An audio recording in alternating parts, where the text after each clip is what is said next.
রাজাবাবু, রাজাবাবু, আমি হলাম নিবারণ চক্রবর্তী।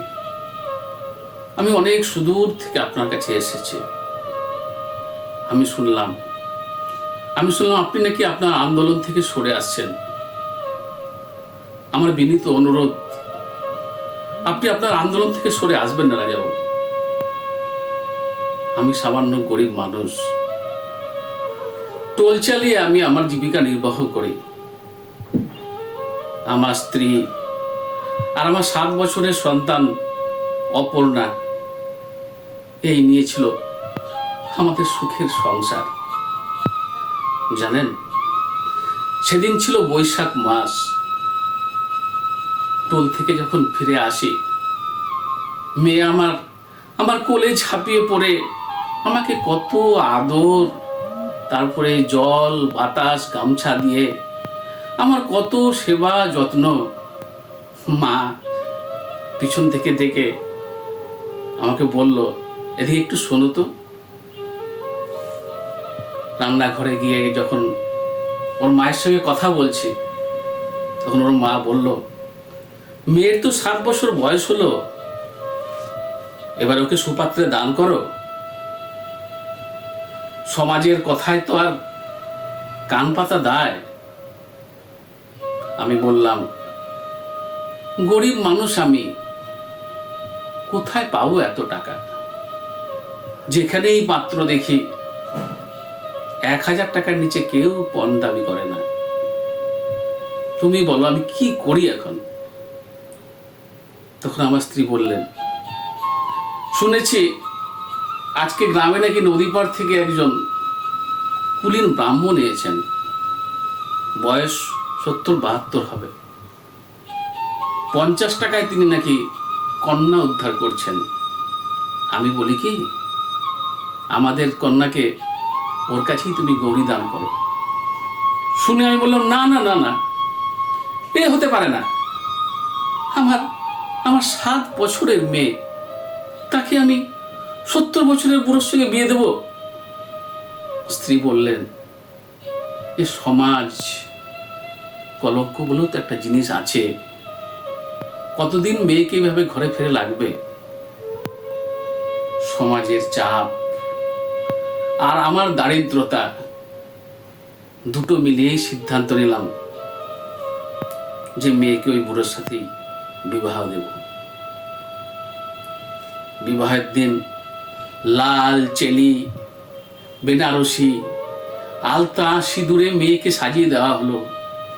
কি অপরূপ রূপ তার, যেন মহামায়া। জানেন, মনে হয় এই বাবারই নজর লেগেছিল তার উপর। বিয়ে হয়ে যাওয়ার পর জামাই বাবা জীবন আমাদেরকে বললেন যে এবার আমাকে যেতে হবে।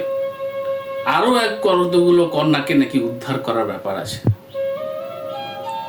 জামাই চলে যাওয়ার পর বাপ মেয়েতে বেশ সুখে কাটছিল দিনগুলো। জানেন, ওর মায়ের কাছ থেকে, বাড়িতে থেকেও সারাক্ষণ বিভিন্ন কাজ শিখে নিয়েছে। কিন্তু শুধু রান্না করতে যেতে পারতো না, আগুনে জোর বড় ভয়। একদিন টোল থেকে ফিরে দেখি তার হাতে পায়ে সব আগুনে পুড়ে রয়ে গেছে। কেন? না, রান্না করতে গিয়েছিল। আমি তার মাকে ডেকে ধমকে দিলাম যে কেন তুমি আমার মেয়েকে দিয়ে রান্না শিখিয়েছ? ও রান্না করবে না। শুনে আমার মেয়ে সে কি খুশি, দৌড়ে এসে আমার গলা জড়িয়ে ধরে আমাকে কত আদর। ধীরে ধীরে দিন যায়, মাস যায়, তারপরে এসে গেল দুর্গা পূজা। চারিদিকে সাজো সাজো রব। মেয়েও আমাকে আবদার করলো, বাবা আমাকে তুমি শাড়ি, আলতা, সিঁদুর দেবে না? বললাম, দেব রে মা, নিশ্চয়ই দেব। তাকে নিয়ে একদিন হাট থেকে গিয়ে সমস্ত কিছু কিনে দিলাম। মেয়ের আমার সে কি আনন্দ। বললো, বাবা আমার আর তর সইছে না, কবে পড়বো বলতে এসব? পড়বি পড়বি, পুজো আসলে তবেই না পড়বি। কিন্তু হঠাৎ করে একদিন আসলো সেই খবর, জামাই বাবা জীবন গত হয়েছেন। পত্রবাহক এসছেন তার খবর নিয়ে।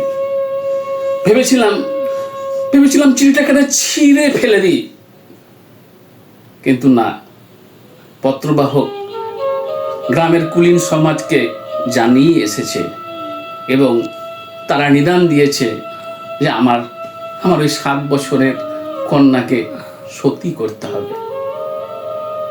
বাপের প্রাণ মানতে চাইছিল না গো, কিছুতেই মানতে চাইছিল না, কিন্তু তবুও মানতে হলো।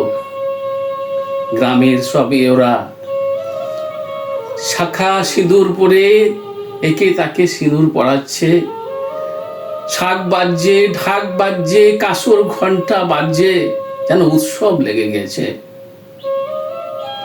লাল চেলিস শাড়ি, আলতা সিঁদুরে মেয়েকে আমার সাজানো হলো। ঘর ভর্তি সমস্ত ওরা আমার মেয়ের পছন্দ মতো দধি মিষ্টি সব নিয়ে এসছে। জানেন ওই দধি মিষ্টিগুলো তারও মাঝে আমার মেয়ে আমার মুখে তুলে দিতে চাইছিল,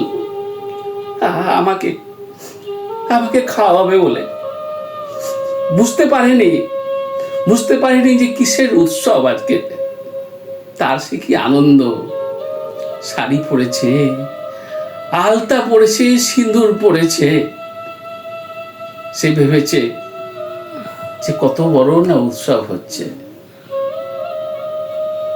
আস্তে আস্তে নদীর পাড় থেকে আদেশ এলো, বার্তা পাঠালো পাড়ার কুলীন সমাজ, এইবারে মেয়েকে নিয়ে যেতে হবে নদীর পাড়। সেইখানে মেয়ে আমার সতী হবে। মেয়েকে কোলে তুলে নিয়ে বললাম, চল তো মা, আমরা একটু ঘুরে আসি। মেয়ে বলল, কোথায় যাবে বাবা?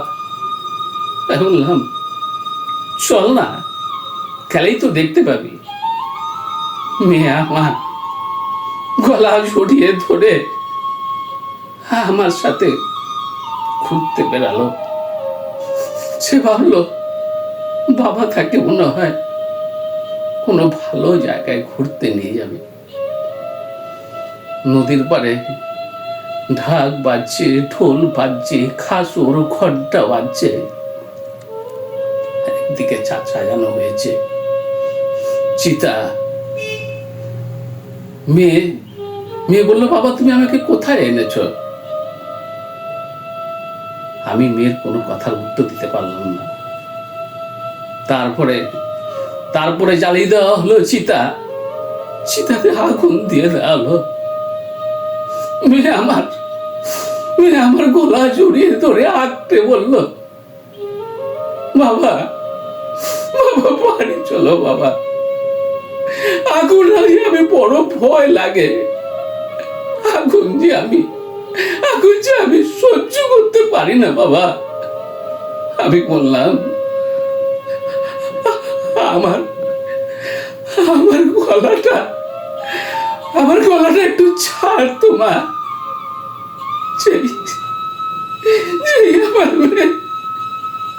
আমার গলাটা ছেড়ে দিল, অমনি ছুঁড়ে ফেলে দিলাম তাকে ওই চিতার মধ্যে।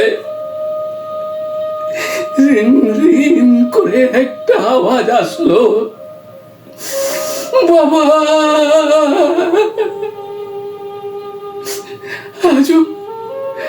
আজও বলতে পারি না সেই আওয়াজ, আজও আমার কানে ভেসে আসে, বাবা বাবা। পারিনি রাজামশাই, আমি আমার মেয়েকে বাঁচাতে পারিনি, কিন্তু আপনি পারবেন।